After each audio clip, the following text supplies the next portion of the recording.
Hi,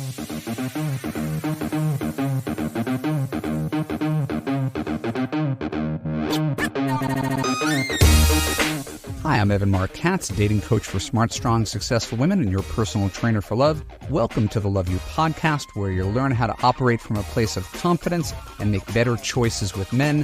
When we're done, I'll let you know how you could apply to Love You to create a passionate relationship that makes you feel safe, heard, and understood. This is for Lovesplaining, and today's topic is, what should I do if he's great, but there's no chemistry?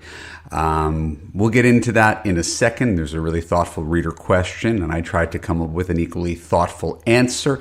This is for paid subscribers only. If you are a paid subscriber and you enjoy this podcast and enjoy these segments, please leave us a positive review on Apple or Spotify. It means the world. It helps us with the algorithm and helps spread more love in the world. At the end of the podcast, I'll let you know how you could join Love You to create a happy relationship that makes you feel safe, heard, and understood. And without further ado, I want to share today's reader question. Dear Evan, I love your podcast. I'm a Lovesplaining Substack subscriber and feel like you offer some of the best dating advice online, so thank you. I just watched your latest video, What Should I Compromise on for Love? And I have a question. I've recently begun dating a man, we've been on 4 dates, who seems to have all of the C's that you advise people to place importance on: character, kindness, consistency, communication, and commitment. Most important of all of these, we have a genuine connection. We have great conversations and we laugh a ton, which is something I value. There's a lot of chemistry in that way. It's fun to spend time with him, and I feel like I could be my authentic self. I'd prefer him to share more of my interests, such as being outdoorsy and active, but he's already showing me that he's willing to go hiking and try more of those activities. He has some insecurities. He's checked in with me here and there for reassurance, but it's not overboard, and we all have insecurities. It's human. Then there's some other superficial things. He's not as tall as I'd like, and traveling is not the passion for him that it is for me, but I'd be willing to overlook those things. My main problem is that while his personality and our connection make me attracted to him, the physical attraction is very low, probably a 3 or 4 on a scale of 1 to 10. This is someone who I probably wouldn't have gone on a second date with, but the connection was so strong and I had so much fun that I wanted to give him a chance and see if the physical attraction could grow.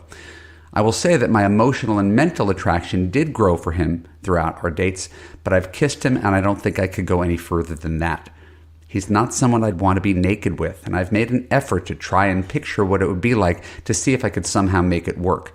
My question is, what if you have all of the important components, but the physical attraction is so low that you don't know if you could be physical with the person? Should I compromise on this? I'm so sad that this might not be able to work because I have such a great connection with this guy. Signed, Chloe. Dear Chloe, by the time you read this, you probably will have sorted it all out yourself. But in case you haven't, I'd like to answer this important question once and for all.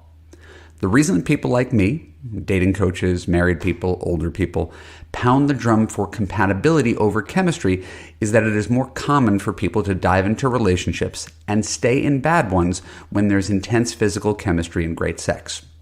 I've done it. I suspect you've done it. We all know how giddy and irrational we could be when we're in lust, and how that feeling clouds the rest of your judgment even when the rest of the relationship is deteriorating. I hate to be a tease, but the full episode is for paid Substack subscribers only.